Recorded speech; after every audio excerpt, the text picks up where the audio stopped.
വീട് പാല് കാച്ചുക എന്ന് പറയുന്ന പദ്ധതി പോലെയല്ല. ഇവിടെ വീട് കഴിഞ്ഞതിന് ശേഷം നമ്മൾ വീടിന് അവിടെ പ്രാണപ്രതിഷ്ഠയല്ല, അവിടെ വാസ്തുപുരുഷനാണ്. വാസ്തുപുരുഷനെ തൃപ്തിപ്പെടുത്തുന്ന രീതിയിലുള്ള വിശ്വാസത്തെയും ആചാര്യത്തെയും പിടിക്കാതെ തന്നെ, അതിനെ ആശ്രയിക്കാതെ തന്നെയുള്ള ഒരു വിശദീകരണമല്ലേ കോൺഗ്രസിന് നല്ലത്? അങ്ങനെ ഒരു വിശദീകരണം നൽകുവാൻ കോൺഗ്രസ് നേതൃത്വത്തിന് കഴിയുന്നുമില്ല. അതാണ് പ്രശ്നം. അവിടെ ശ്രീത്ത് പറഞ്ഞ പോലെ ഞങ്ങൾ ഈ ആരെയും കോട്ട് ചെയ്തല്ലോ നിലപാടെടുത്തത്. ഞങ്ങളുടെ നിലപാട് ആദ്യം പ്രഖ്യാപിച്ചു. ആ നിലപാടുകൾ ശരിയാണ് എന്നുള്ള രീതിയിലാണ് ഇപ്പോൾ ശങ്കരാചാര്യന്മാരുടെ അടക്കമുള്ള അഭിപ്രായങ്ങൾ വന്നത്. പിന്നെ വീടിന്റെയും ക്ഷേത്രം, ഞാനൊരു ഉദാഹരണം പറഞ്ഞതേ ഉള്ളൂ. ഇപ്പൊ ക്ഷേത്രങ്ങളിൽ മാംസം നിവേദിക്കുന്ന ക്ഷേത്രങ്ങളില്ലേ, അപ്പൊ മാംസം ക്ഷേത്രത്തിൽ കയറ്റുമെന്നൊക്കെയാണ് ശ്രീ പണിക്കർ ചോദിക്കുന്നത്. ഇപ്പൊ കള്ള് നിവേദിക്കുന്ന ദേവന്, അതൊക്കെ ഓരോരുത്തരുടെ ആചാരം അനുസരിച്ച് വെജിറ്റേറിയൻ മാത്രം കഴിക്കുന്ന ഭക്ഷിക്കുന്ന അല്ലെങ്കിൽ ആളുകൾ വീടില്ലേ. അപ്പൊ അത് വേറെയാണ്. നിങ്ങൾ പറയുന്നത് പോലെ അത് ഇന്ന ക്ഷേത്രത്തിൽ ഇന്നതാ, അത് ഓരോ ക്ഷേത്രത്തിന്റെയും ഓരോ ആചാരം. പക്ഷെ പൊതുവിലുള്ള ക്ഷേത്രങ്ങൾക്ക് ചില ചുറ്റവട്ടങ്ങളുണ്ട്. നമ്മളിപ്പോ അറിയാം, ഈ ഗർഭഗ്രഹം എന്ന് പറയുന്നത് ദേവന്റെ തലയുടെ സ്ഥാനത്താണ്. ഒരു ക്ഷേത്രത്തിൽ നീണ്ടു നിവർന്ന് കിടക്കുന്ന ഒരു ക്ഷേത്രത്തെ സങ്കല്പിക്കുന്നത്.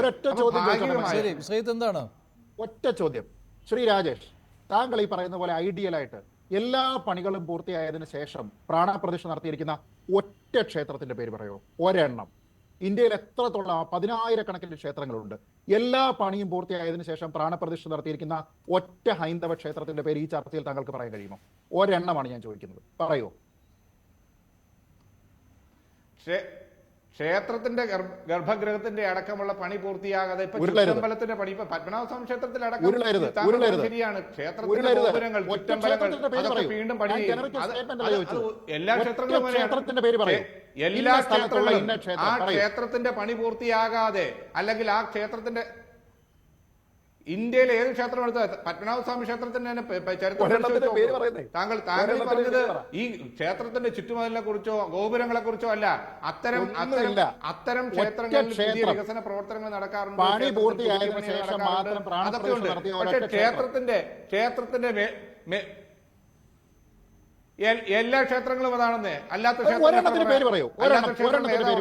നമ്മൾ യഥാർത്ഥത്തിൽ ആചാരപരമായിട്ടുള്ള ക്ഷേത്രം പണി ചെയ്യുമ്പോൾ ആ ക്ഷേത്രം താങ്കൾക്ക് പറയാൻ കഴിയുമോ? എല്ലാ ക്ഷേത്രങ്ങളും യഥാർത്ഥത്തിൽ ആചാരം പറയാൻ കഴിയുമോ? പറയൂ, ഒരെണ്ണത്തിന്റെ പേര് പറയൂ രാജേഷ്. എത്രയോ അമ്പലങ്ങളുണ്ട് നമ്മുടെ നാട്ടിൽ. ശബരിമല അയ്യപ്പന്റെ പറയുന്നു. ഈ ക്ഷേത്രത്തിന്റെ പുതുക്കിപ്പണിയിൽ നടക്കും. പുതുക്കിപ്പണിയിലല്ല ഞാൻ ചോദിച്ചത്, പ്രാണപ്രതിഷ്ഠ പുതുക്കിപ്പണി എല്ലാ ക്ഷേത്രവും അല്ലേ? പ്രാണപ്രതിഷ്ഠ താങ്കൾക്ക് തെളിവുണ്ടോ? പഴവങ്ങാടി ഗണപതി ക്ഷേത്രം പകുതി പണി പൂർത്തിയാക്കിയിട്ടാണ് പ്രതിഷ്ഠ നടത്തിയത് താങ്കൾക്ക് പറയാൻ? താങ്കൾ പറയുന്നത് പൂർത്തിയായ ശേഷം പ്രതിഷ്ഠ നടത്തിയപ്പോൾ പഴവങ്ങാടി ഗണപതി ക്ഷേത്രം പകുതി പണി പൂർത്തിയാക്കിയിട്ട് താങ്കളോട് ആരാ പറഞ്ഞു ശ്രീത്തെ? അല്ല, ഇത് ഇത്തരം വാദങ്ങൾ ഉയർത്തല്ലേ? ഏത് ക്ഷേത്രമാണ് മേൽക്കൂരയില്ലാതെ പ്രതിഷ്ഠ നടത്തിയിട്ടുള്ള ഏത് ക്ഷേത്രമാണ്? ഏത് ക്ഷേത്രമാണ്? ഗണപതി ക്ഷേത്രത്തിലെ വിഗ്രഹം ആരാ പ്രതിഷ്ഠിച്ചതെന്നും എങ്ങനെയാ പ്രതിഷ്ഠിച്ചതെന്നും താങ്കൾക്ക് അറിയോ? അറിയോ? ആ വിഗ്രഹം എവിടുന്നാ കിട്ടിയെന്നറിയോ? അവിടെ ക്ഷേത്രം പണി പൂർത്തിയാക്കാതെയാണോ ഗണപതി ക്ഷേത്രം നടത്തിയത്?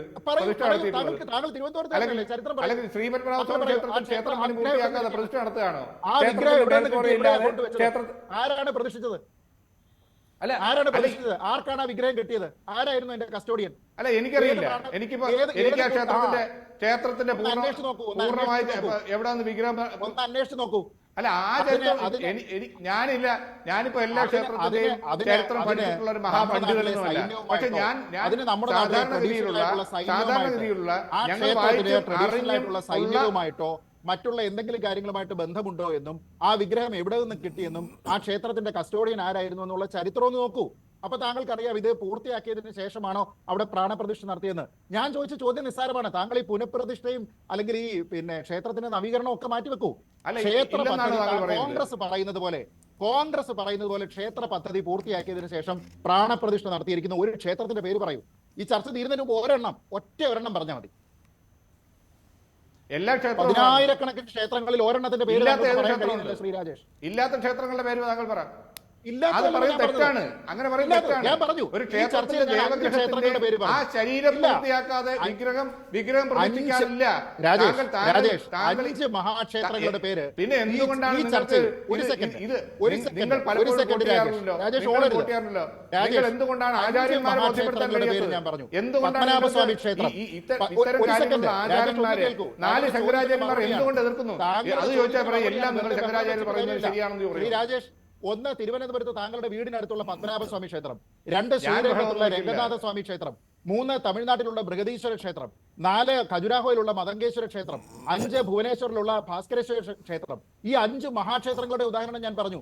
നമ്മുടെ നാട്ടിലുള്ള ലോക്കാലിറ്റിയിലുള്ള എല്ലാ ക്ഷേത്രങ്ങളും പൂർണ്ണമായ പദ്ധതി കഴിഞ്ഞതിന് ശേഷമല്ല പ്രാണപ്രതിഷ്ഠ, ബാലാലയം പൂർത്തിയായതിനു ശേഷമാണ്.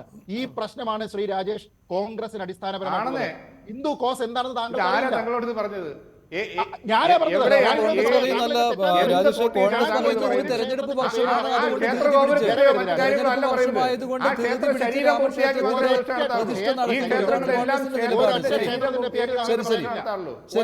മിഥുൻ അതിനിടയ്ക്ക് മറ്റൊരു കാര്യം കൂടി സംഭവിക്കുകയാണ്. ഇപ്പോൾ ഭാരത് ജോഡോ ന്യായ യാത്ര നടത്തുന്ന രാഹുൽ ഗാന്ധി അസമിൽ തടയപ്പെടുകയാണ്. അത് മാത്രമല്ല നാളെ അദ്ദേഹം അസം മുഖ്യമന്ത്രി തടയുന്നു, പോകരുത് എന്ന് പറയുന്നു. അങ്ങനെ ഒരു വിഷയം കൂടി അവിടെ സംഭവിക്കുകയാണ്.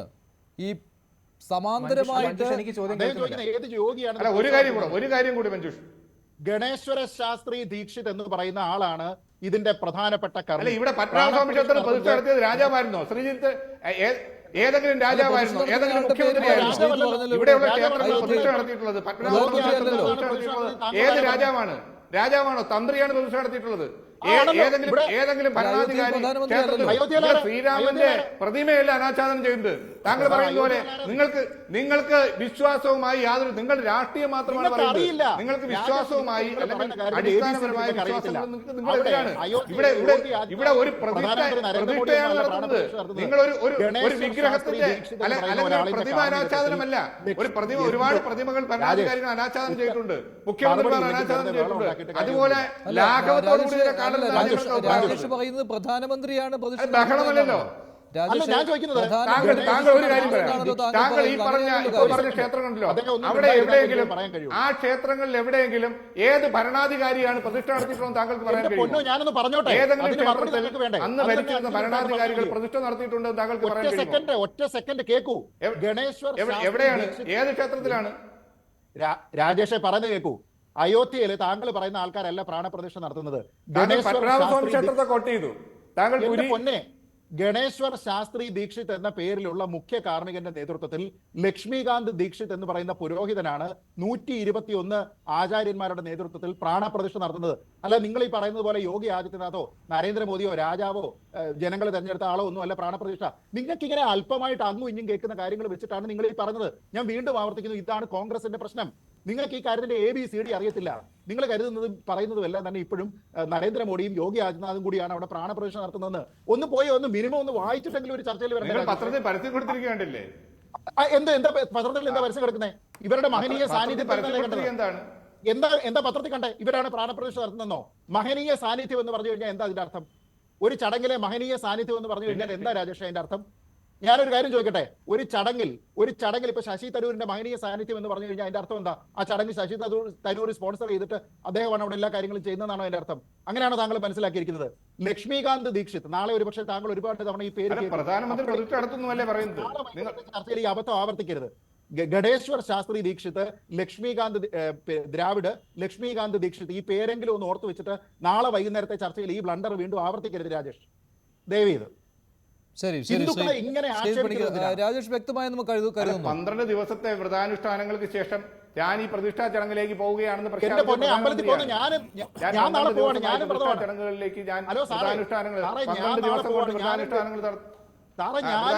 നടത്തി പ്രതിഷ്ഠാ ചടങ്ങിലേക്ക് പറഞ്ഞാൽ സാറേ നാളെ ഇത് കാണാൻ ക്ഷണിച്ചിരിക്കുന്ന ഞാനും വ്രതമാണെന്നേ എന്ന് പറഞ്ഞ് ഞാൻ നാളെ ഞാനാണോ പ്രാണപ്രതിഷ്ഠ നടത്താൻ പോകുന്നത്?